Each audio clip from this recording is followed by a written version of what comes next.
Hi, I'm Devin Nelson. I was just interviewed by Keith Andrew. I highly recommend it. It's a very eye-opening experience, and I think you'll be able to learn a lot from it.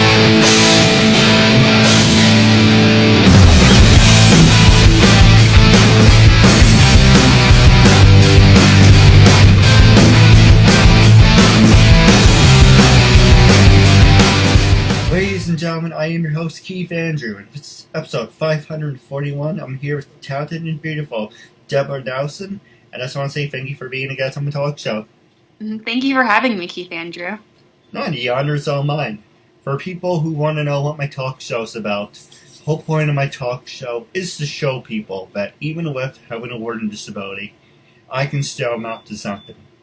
And at the same time, I'm able to turn myself into an example for people out there dealing with any types of learning disabilities and disabilities to never give up and prove people wrong. Prove to them that labels do not dictate who you are and who you're going to be. It's to prove to them you can step out to something. So hashtag break the labels. So that being said, half hour, 33 minutes. Sorry, fine off cough. Half hour, 33 minutes every time. Say anything you want, talk about anything you want. Gloves off, I don't have many cards up my sleeve, so you can ask me any hard-hitting questions you want. I'm going to throw it at you, you can throw it back at me, and we're going to have some fun with it. Sounds great. The first thing I will ask, is there a way you can prop up your camera, because it's cutting half your face off? Oh, yeah. Unless you're going for the Two-Face look, then it works. You can be a Batman villain. Let me see. Let me see if I could use this glass. Hold on one second. Take your time. Anything can happen live. Let's see if this will stay steady. I also like the devil you have in the background, too. The what? The devil. The devil? Oh, you mean the cow skull? Oh, okay. It could be that, too. Yeah, I'm staying with, I think I'm figuring it out. Let me see. No, you look perfect. Okay, cool. Hi. Don't mind me, I'm a bad flirt. Hey, go ahead. So I'm with my friend, and this is his place, so that's his cow skull, so I can't take credit for it, unfortunately. I'm not even going to ask you if it's real or fake, because I have enough issues in my life. I'm afraid to ask him as well, so we'll see. With that being said, first question I was going to ask you, I saw you were born and raised in the city, and so I'm going to ask you, what were some of your favorite parts that you grew up in, and now you moved to LA, so did you have enough of being a city person? Well, it's interesting because I grew up primarily on Long Island, but I was born in Manhattan, and me and my parents lived in Brooklyn in East New York for about the first 2 years of my life before moving to Long Island, because at the time East New York was very dangerous and they wanted to provide me with like a safe, stable upbringing, so we moved to the suburbs. But I have a lot of family in New York City, so I would still visit on weekends. I have my grandparents are out there. I have aunts and uncles. So I still very much grew up being acquainted with New York City. And I always told my parents, I want to move back to this city ever since I was a little kid. So when I went to college, I was adamant about studying in New York City. So I went to Marymount Manhattan College, and I spent from the years of 18 to now in New York City. And to answer your questions about my favorite parts of New York, I have a lot of family in Bed-Stuy. It's a neighborhood in Brooklyn, and they have these beautiful, large brownstone buildings. And my dream is to have one of my own. They're so beautiful, and that's probably one of my favorite parts of New York City. For me, I would say, well, I know this is not New York, but I do like Fort Lee. Fort Lee, it's really nice. My brother used to live in Bayside. Bayside was really nice. Oh, yeah, okay. And it's funny you mention Long Island, because I was raised, I was born on Long Island, but I was raised in Orange County, Central Valley, the Monroe area in Orange County. So from Long Island, it's about like 3 hours. But my grandparents were from Seaford, and my parents were in Massapequa. Oh, okay. Yeah, I know Massapequa. My mom wanted to stay, but long story short, they just had a shitty time dealing with the neighbors. They were always fighting because if you remember Long Island, the houses were very close. So if you fart, your neighbor would hear you. So you really didn't have any privacy on Long Island. I grew up on like the more eastern end in Suffolk County. When I we heard first of that. I lived in East Patchogue, and then when I was like 8, we moved to Bellport. So I was like quite a ways from Massapequa, but I remember passing it like on the LIE, and I knew some people who lived there. Well, I do have a couple questions for you off the air, if you don't mind. But one, I do want to ask you one question. Say, hypothetically, you're in my position. You were invited to go to Long Island for a 6-minute interview. Now, I don't know how you would do an interview in 6 minutes. That sounds idiotic to me. But say you would, you're already making that face, so that looks like a no. But say you travel 2.5 hours just for 6 minutes. You wouldn't do that, right? It would depend on the opportunity. You gotta be on TV for 6 minutes. Is it an interview for a job that you really want, or that I would really want, or is it something like this? Pretty much, it's like this, but it's in person. It would be hard. If it was someone that I would really wanted to talk to, I think I would make it work. I've gone on Long Island and I've spent 2.5 plus hours, and I've spent more time traveling than actually like being on Long Island. But it really depends on, I think, the person. If it's someone that you really want to talk to, those 6 minutes could be amazing, and they could be 6 minutes that, elevate your network and get more audience, more viewers, It all depends. But it's hard. I'm not. No, I agree with you. And she said to me, I can turn a nobody into something under 6 minutes. And I'm like, well, I'm a nobody. Turn me into something. Not like a sex offender or some guy like that or whatever. I don't want to be that famous. I have no filter.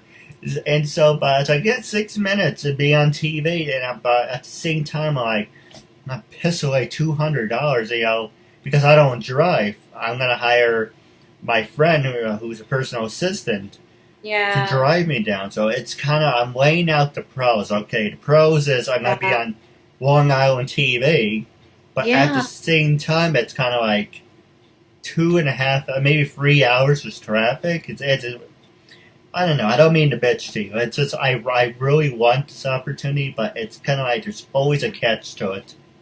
Yeah, it's difficult. Is it for like News 12, or do you know what network it's for? I don't remember, but I can show you off the air what it was. But she just had her own studio in Long Island, and she interviewed a whole bunch of people. And I said, if I give you some extra money, can I have some extra time? It's like, no, everyone gets 6 minutes. I'm on. Well, if I'm going there, I might as well pack some other stuff on that day, so it's not a complete utter waste. Oh, of course, yeah. Definitely explore while you're there. But the next question I was going to ask you is, what made you move to LA, and are you happy with the transition?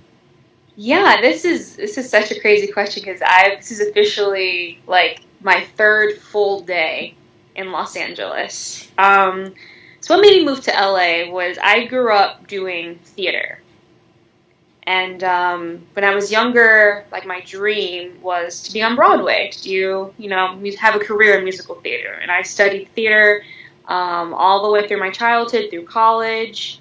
And after graduation, I started studying on-camera acting, like acting for film and television. And I became very intrigued by it. It was something new. It was something different. And last year, I got a tremendous opportunity to star in my first feature film. And it was one of the best experiences of my life. It really was. And going to the premieres and seeing the movie and seeing what we had created, it was life-changing. It really was. And through this film, I was able to get a manager to help me with my career. I made great connections, and the film was getting a lot of buzz.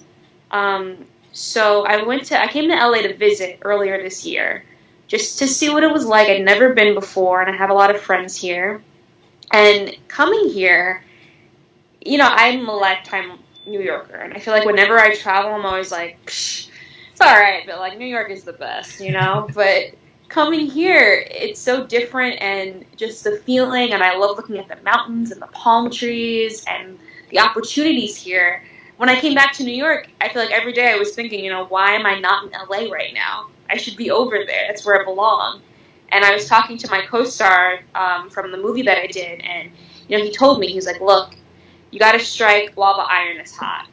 If this is something you want to do, you got to go for it and, have no regrets about it. So I thought to myself, I'm in a position where I have some money saved up, I have a manager, I have friends out there. Why not?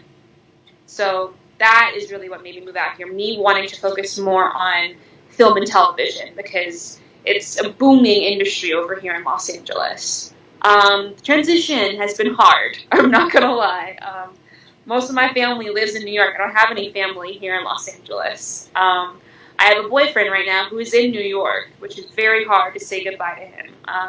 He plans on moving in January. He's an actor too, but he's focusing more on theater. He's producing a play, and he needs to do that in New York. New York is the place to do theater. Right. So it's been hard, but also exciting. It's been very exciting. And just, knowing I have a new start, and I'm taking acting classes now and auditioning, and it's been like a new beginning. So that's been very exciting. It's like I feel like I'm going through like so many different emotions. Like it's like been like an emotional roller coaster. Like I'll be crying and I'm like happy and I'm just like, what's going on? But like it's been an exciting change, to say the least. It's funny you mentioned strike when the iron's hot, because I recently I went to the Ulster County Fair on New Paltz. And I don't know if you ever gone there, but I would recommend it when next time you're in New York. And I saw the psychic. And I know the joke is like, yeah, she's really psychic because she's sure you coming. So that's like $30 for a live fair. But she said, a lot of things, I couldn't really hear her because she's just being drowned out.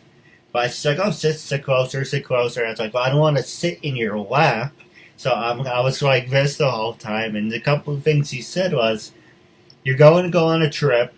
That didn't happen. That fell through. My talk show is something I'm passionate about. Now is the time to strike because the iron's hot. So I think it's kind of funny you should mention that. And she said something, and she got drowned out. I think she said, you've been disappointed, or people have been disappointed in you. But she said something like that, but she was being drowned out from the background noise. And that's kind of, the more I was thinking about it, it's like, yeah, she was actually pretty right about that. But she said, keep doing it. And, the next question I was going to ask you was actually, do you believe in psychics? And the thing I saw, I'm going to ask you some more easy questions, and we can go to the hard-hitting ones. First one is, do you believe in psychics? And do you think it's kind of funny that we should have that in common? I think I'm going to answer your second question first, if that's okay. I think both of us are in very similar industries. I guess you could fall it under like the broad umbrella of like entertainment. You're more of like, on the journalist end of the spectrum, but both of us, we put ourselves out there for the world to see us or judge us or get information from us. And I think, striking while the iron's hot is definitely something that we would have in common, because if you want to get your voice out there, you need to make sure you're putting out content while people have their focus on you, while people are paying attention to you. And so you have so many seasons of your show. That's awesome. So you have already just like a whole library of work for people just discovering and like look at you and be like, oh wow, like, he's been doing this for years.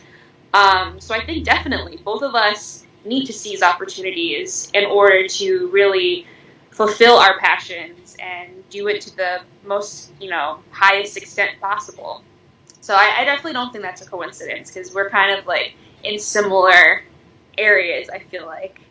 And then as far as like psychics, I don't know. I'm kind of skeptical. I don't know, I might be showing my age, but when I was a kid, there was this television psychic called Miss Cleo, and she like had television infomercials, and like she'd be like, "Call me now," and like she'd like, and she just like broadcast these like psychic calls, and she would charge a lot of money for these calls, and people would fall for it and pay so much money just to like call her and get their, I don't know, fortunes told or visions revealed or something. But she was like later found out to be a fraud. Yeah. But at the same time, I feel like certain things like we can't ignore, like astrology. I feel like a lot of people laugh at astrology, but I think there's something to be said about when you were born and the time of day and what month it was, because everything's connected, like the tides and the stars and everything. And I feel like all of us are connected to something. So maybe some psychics, are connected to that and have some sort of insight on that. But I'm not going to lie when I say that I'm kind of skeptical about psychics. No, I agree with you. It's really hard to find legit people. You know, it's funny because when I was at Toys R Us before they closed, out of their own stupidity, this kid had like a learning disability. He came in, he's like, ask him anything, and because he's dead on. So I don't know if he was trying to find that word, flamboyant. I'm not saying, he was gay or anything, but he mean like flamboyant as in he was right on. He told him, you asked him, why did the Titanic fail? And he would automatically say human error. Or his husband, the father said, can you tell me what would happen to me in 10 years? He's like, major heart surgery. In 10 years, he got major heart surgery. And he said, father asked him, well, when will I die? He's like, you really don't want me to answer that. So I was so things like that, it's kind of weird, but it's kind of exciting at the same time. So I was going to ask you about my talk show, and I was like, what? I don't want negativity. I don't want to know I'm going to land on my ass. My talk show is what I want to do till the day I die. I fail, but I'm going to continue it. That's how passionate I am, especially with you with your acting. You probably want to do this until the day you die because that's how passionate you are. So you really don't want to hear the certain answers. Like, yeah, it will work out great. But if he says no, it's like, yeah, thanks a lot, kid. He just ruined my whole dream. What I'm going to do with my life now. Yeah. But it's certain things like that. If you have a gift, you should show it. But at the same time, it's kind of like, how is he... is he wearing an earpiece and someone's telling him the answers? Or is he actually really that flamboyant? Yeah, it's hard.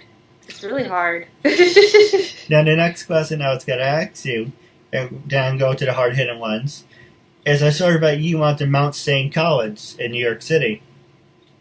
Yeah, I went to Marymount Manhattan College. Right. Sorry about that. No, it's okay. So what did you major in? And did you ever do any sports growing up? So I majored in acting at Marymount Manhattan College. The acting training I got there was primarily based on theater.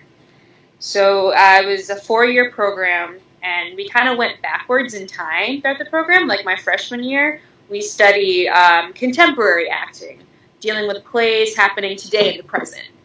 And then we gradually went to like things like Streetcar Named Desire, so like going back to like the 50s, and then going even back further to like the 19th century, and then we ended our senior year with Shakespeare, which was great. And I think I'm really thankful for that opportunity because prior to that, I didn't think that I could ever do Shakespeare. I'd be very intimidated by, like, the fancy language. And just like, I can't do this. There's no way. But I had an amazing teacher named John Basil, and he really opened my eyes and made me fall in love with it. So I think that was, like, the greatest gift I got from going to Marymount.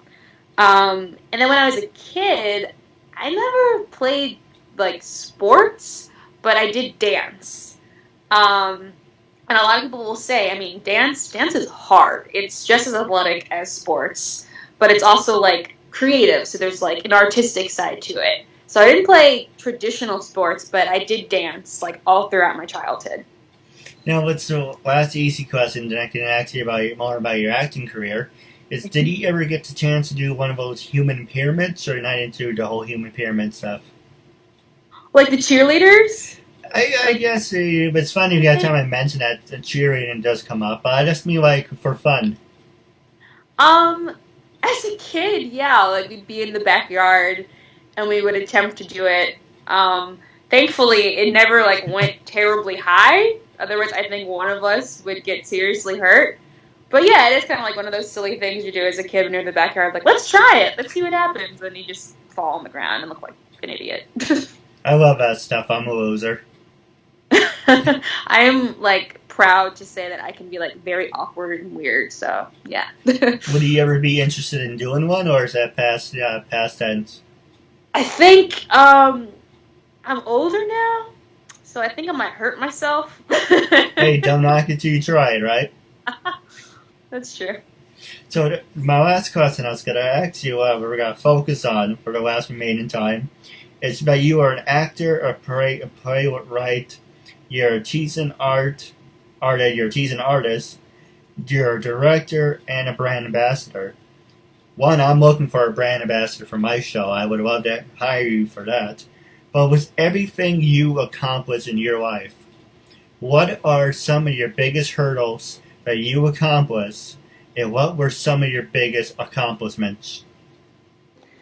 I think it's very hard as an artist living in New York City to find that balance between pursuing your dreams but also surviving.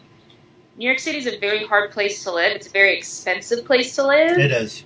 So, having those survival jobs is really necessary to sustain you, to pay your bills, to pay your rent, while, you're trying to live in New York City and pursue your dreams. But a lot of people get caught up in working their jobs. And, you work all day, you're dealing with, like, really terrible people, and you're tired at the end of the day. And when you get home, like, all you want to do is just, like, watch TV or sleep. But you really have to motivate yourself to be like, no, like, I'm going to, audition. I'm going to write. I'm going to really put my free time into doing what I'm here to do. So I think a huge hurdle that I had to overcome was time management. You mentioned that I was a brand ambassador. And what that was for me was, like, I would promote Broadway shows. I would, like, pass out flyers in Times Square, which honestly got to be really depressing. Like, people can be mean, people can be weird and creepy, and Times Square can be very overwhelming. It's such a crowded, dense place. And the hours were hard. We would be out in the snow, in the rain, it'd be cold and wet, and it was rough. But I think another hurdle I had to overcome was kind of like self-doubt and really doubting myself and my abilities, and knowing that, I'm bringing something unique to the world. And I had to really train myself not to compare myself to other people. Like, I know people who are, on Broadway or doing, like, big-time television shows, and knowing that, like, that's their journey. It doesn't mean that mine is any worse. It's just different. And to just be comfortable and confident in that. And then, I'm sorry, what was your other question? You said hurdles I had to overcome. And your biggest accomplishment. Biggest accomplishment. I think I have two. Right now, in the present, doing this movie has been a huge accomplishment. It was my first feature film. I had taken classes and done, like, short kind of pilots or short films on camera, but this is the first time where I spent, like, 2 weeks on set doing a movie from start to finish, and I really got comfortable with acting on camera and dealing with, like, when you're doing film, you're shooting things out of sequence. Like, if you're watching a film, it's not like day one they film scene one, or day two they film scene two. They jump all the way around. Like, what we did was we shot the first night we shot like the middle of the movie. Then the next day we did like the beginning of the movie. It's crazy. So kind of like getting my brain like in that mode was a challenge. And then my second accomplishment was I wrote and produced my own play that I wrote with my friend Luke Bond. And being a part of something that was in your brain, putting it on paper, and then giving those lines to other people, and those people being on stage and performing those lines, and people like reacting to it and really liking it, was a wonderful experience, something that I'm very proud of. So yeah, those are my biggest accomplishments, I think. Now we're going to take a quick commercial break, and when we come back, sure, I'm going to ask you 2 hard-hitting questions, and then I'm going to pass the remaining time over to you. Vanessa Lina. Adrian Lalo. Hi, this is Cynthia Bastinet. I'm Sonia Fisher. This is Shane Smith. My name is Alexandra Bowie. My name is Amelia Clover. Hi, I'm Amy Linden. Hi, I'm Anita Nicole Brown. Meg Green. Hi, my name is Asata Caldwell. Hi, buddy, I'm Brooke. Hi, I'm Brynford. Hi, I'm Casey Dunn. Hi, it's Cassandra Kavinsky. Hi, I'm Christina Briza. I'm Cindy Hogan. I'm Courtney Sinello. Hi, I'm Daisy. My name is Deborah Jane East. Hi, my name is Dynel Marcia. Hi, everyone, I'm Victoria London. Hi, I'm Heather Crona. Hi, I'm Heather Callahan Stevens. Hi, I'm J. Nicole Ralph. My name is Jamie Petrell. My name is Turi. My name is Julia Brankovich. Kathleen Wills. Kimberly Amato. Hi, my name is Laura Putnam. Hi, I'm Laura Chapanis. Hi, everyone. I'm Melissa Damas. This is Michelle Mupo, a.k.a. Fuchsia. I'm Rachel Olivera. Hi, my name is Sarah Joy Mount. Hi, I'm Susan Brender. Hi, everyone. This is Venus Leone. Hi, I'm Showtana. Hi, I'm Stephanie Herrera, and I was just on the Keith Andrew Network. It was tons of fun. We used up all our time and then some. I really recommend this show, and try to be a guest on Keith's show. It was super fun. Ladies and gentlemen, welcome back to 541. I am your host, Keith Andrew. Along here is the talented and beautiful Deborah Nelson. I just want to say thank you for sticking with us. Of course. Thank you for having me. No, absolutely. And yes, I do talk with my hands, but of course I haven't. Thank God I don't do that in person. With that being said, or unless I do, I don't pay attention. But I'm watching myself in the reflection, so I'm cutting it in half. So I'm watching it how it will be edited. So okay. I'm trying to focus on you. Of course, you are beautiful. But I'm trying to focus on you, but at the same time, I'm looking at, from the corner of my eye, my reflection. I'm talking with my hands. And I guess I'm kind of artistic, if you want to talk like that. Okay, but, whatever. Anyway, without throwing myself under the bus, I'm going to shut up. First question I'm going to ask you is, how do you feel about social media? Social media make you or break you?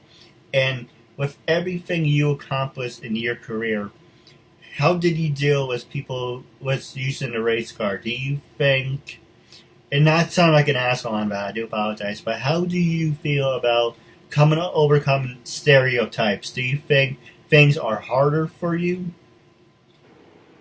Those are really good questions. In terms of social media, I'm actually kind of facing this myself in terms of, it is important to promote yourself. Right. And to have a platform to show people, this is what I'm doing, this is what I'm up to, this is what's happening next for me. And it really allows you to kind of build, I hate using this term, but like a fan base of people who are interested in your work and want to follow your journey. However, I also find that social media can also be a huge distraction. I've actually found myself posting less on social media because what happens with me is I'll get caught up in, the likes. I'll get a notification be like, oh, wow, so many people like this picture. And then I'll, it's just, 2 hours later, I'm like, what am I doing with my life? So it's all about finding balance. I think social media for actors as well, it's definitely changing the industry, because what's happened is you have these people who are like Instagram actors who will like post videos of themselves and like they'll be funny and stuff. They'll consider themselves actors for it.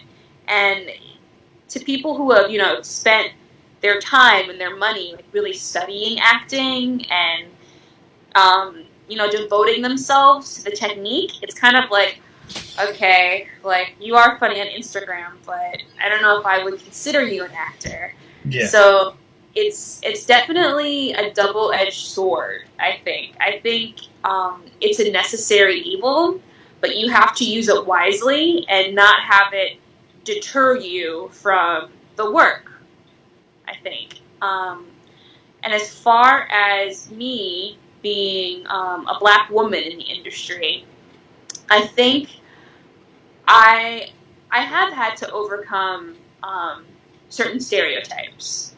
I remember my senior showcase in college, where we had to try to compare ourselves to people who were currently on TV, and it was a very hard exercise for me because at the time, I really didn't see anyone on TV who I could connect to.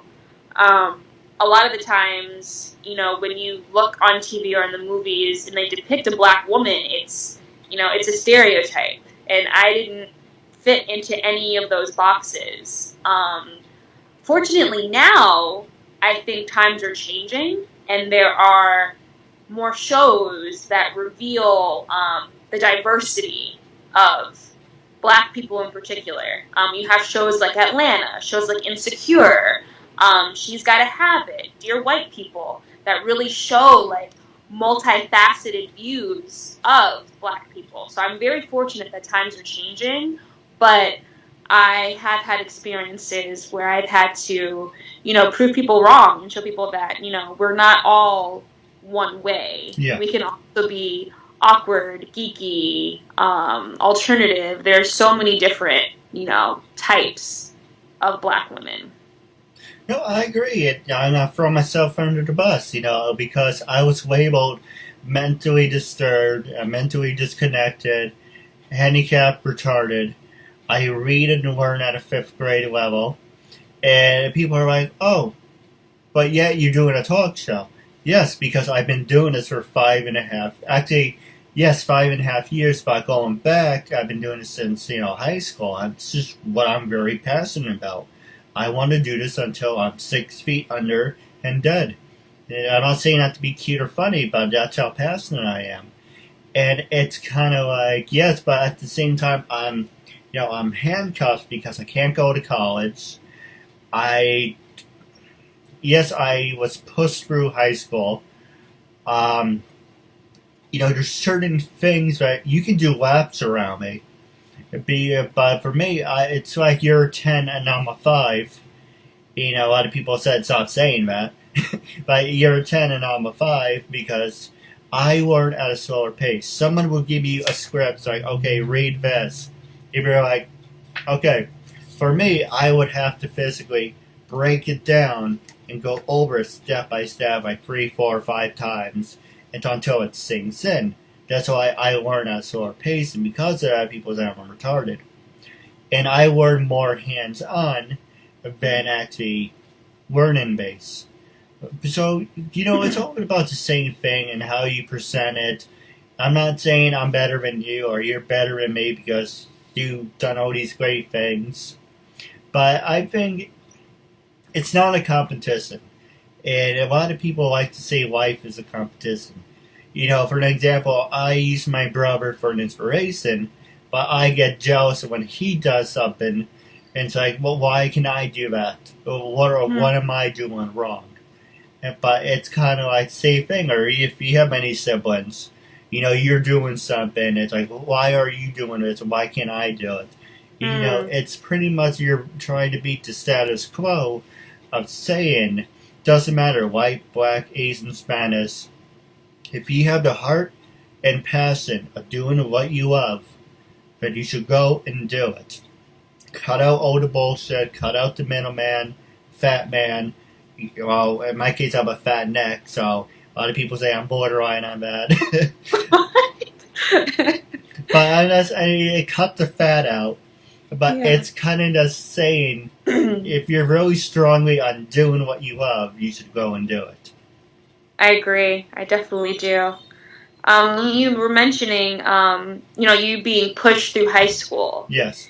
And I'm going to be very honest about my experience in school. I went to public school, and how they treated the special education students. And, they were always kept separate. Yeah. And then even in high school, I remember thinking to myself, this is really fucked up, but they were all kept basically, like, in the basement, like in the bottom level of the school, like where the gym was. I think in elementary school, like they had, and I feel like a lot of schools have these, they have like trailers that are like extra classrooms or something, and a lot of times the special education students would be in those trailers instead of being in like the main building. And I just remember thinking like, this seems wrong, this seems messed up. So I wanted to ask you, how was your experience coming through the educational system, being special needs? All right, and then we can wrap up in this segment because we're going over time now. Sorry. Don't worry about it. This is your time. And like I said, you can ask me anything. How I can sum up my 4 years. Freshman year, I had my brother's friends there. They were held back or they didn't graduate. So basically, I had them keeping me company. And I failed every single class because I was in special ed classes. I even failed gym, go figure on that. And because I didn't like changing in the locker room, because I like having my own privacy. Later on I did. I just found like an empty stall. It's like, fine. I closed the door. At least I have my own little space. But it's kind of like, to give you like 10 minutes to change, then you have to run from, we have 4 floors. And it's always jammed with people. And plus, you remember, you have 10 minutes. You have to go in, change, run down, and time you get there, you probably have 2 minutes left. So I was always late for classes, so that's why I always cut out on the changing part. Freshman year, I failed everything. I did something really stupid in my freshman year. I don't know if you want to hear the story or not. I'm interested. I was taking team bike skills, and the woman said for the test, sorry, I just had an itch.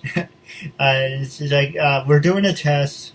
Answer as honestly as you can. I was like, okay, how honest do you want it to be? So for one exam, I was too honest. I'd say writing F words on the test isn't really the smartest thing you should do. But she said, be honest. And one of the questions was, you have an old group of friends you knew for years. Then you create a new group of friends, and the two groups don't like each other. How would you two tolerate each other to get to where you're doing? And I was like, well, we will negotiate, and if it doesn't work, one team will go this way, one team will that way. But how would you feel? I'm like, I don't, blah, blah, blah. I don't care. We would work it out. It's like, it didn't like because I use colorful language, so I was too honest, or I was too kind of blend. Ironically, it was on my birthday holidays. Huh. So, she's like, do you want the test over? I said, forget it. No, just fail me. My dad came back because he's assistant principal. He said, you're lucky today's your birthday, or I would beat the crap out of you. Because if this was my school, that kid, because my dad worked in an all black school, it's like, if this happened to my school, I wouldn't have put up with that. So yeah, I got, detention, and I got, in trouble, and it's like, well, we're taking you out for your birthday, but no gift for you. Wow. So I got off lucky, and that was my fault because of my stupidity. Sophomore year, I passed, by the skin of my teeth, 65s. Junior and senior year, it was more drama because, I was using Facebook, I was using MySpace, I was using all these different things. And people are just too biggie and too bickering. I don't know what I say, so I said biggie. What the hell is a biggie?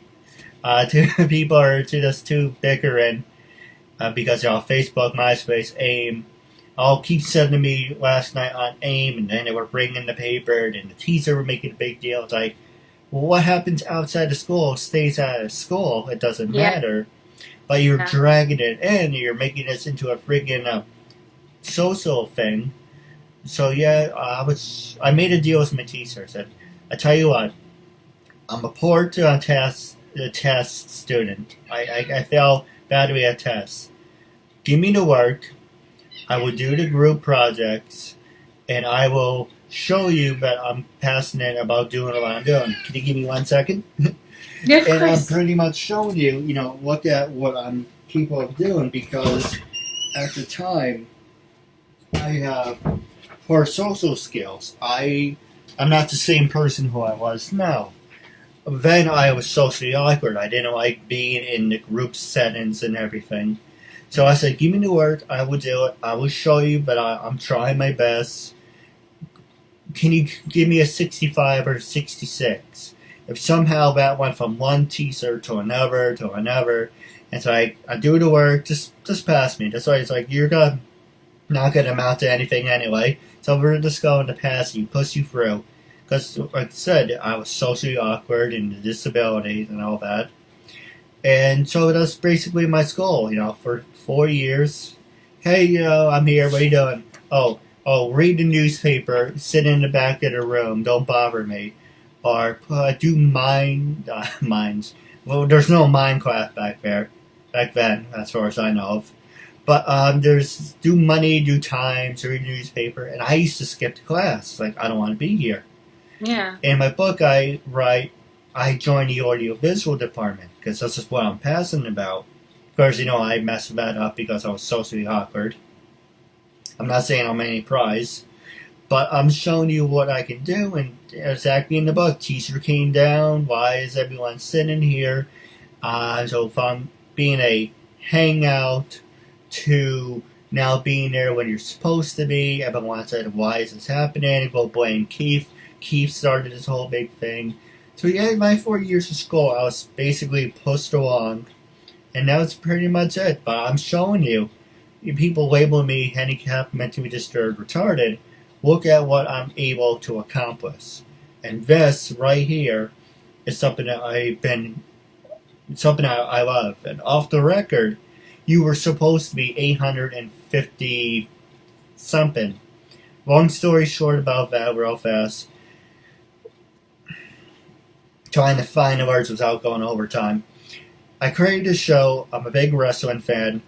I want to say I liked how Hershey's and Snickers presents WWE Monday Night Raw. And I'm like, okay. KeithAndrewNetWork presents Uncensored. So I did Uncensored, and you watch some of my episodes, say this is Uncensored and whatever. And I wasn't doing permission forms. Little by little, people were saying, yeah, my agent said, my publicist said, you ask a lot of stupid questions. We don't want to be seen with people like you.